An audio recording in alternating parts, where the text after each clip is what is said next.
world by being opposed to the UN Paris Agreement. We are proudly standing alone. Goodbye Syria, goodbye Nicaragua. The United States is doing it all alone the way true leadership should be done. It's fake news. I got hecklers here in the background. I got hecklers here in the media center.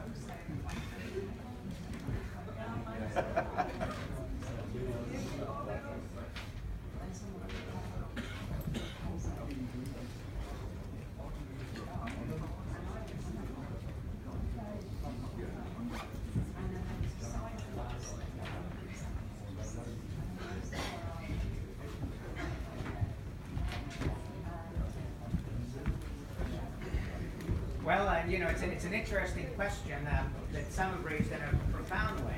It's not really clear, given our federal system, where cities and states have enormous power, and of course we have conservative philosophers who we thank for having reinforced that point of view. It's not really clear who speaks for the country right now. President Trump does stand alone, as Mark mentioned, but that wasn't his original plan. He thought he was going to proclaim that the U.S. is out and see other nations respect his point of view and follow. Nobody's followed. He stands alone not by choice, but because the other countries of the world that prefer to ally with the cities and states that are still in.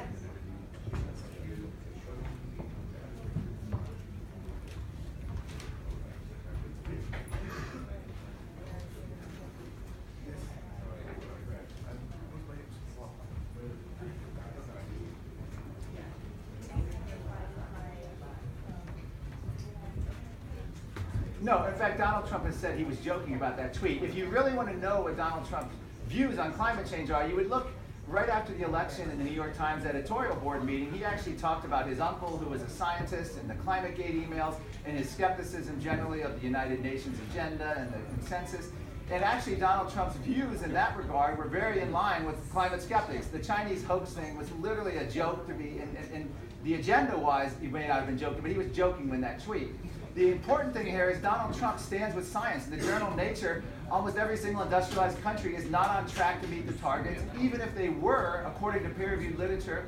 Jan Lomberg, the statistician, has pointed this out. Even if you believe UN models and UN assumptions on the science, you would have essentially the same temperature 100 years from now that we have now, assuming the UN is correct. In other words, it's a massive redistribution of wealth, global governance, central planning, turning over sovereignty to achieve nothing on the climate if you believe the UN. And it's the most expensive treaty in history. Donald Trump is correct.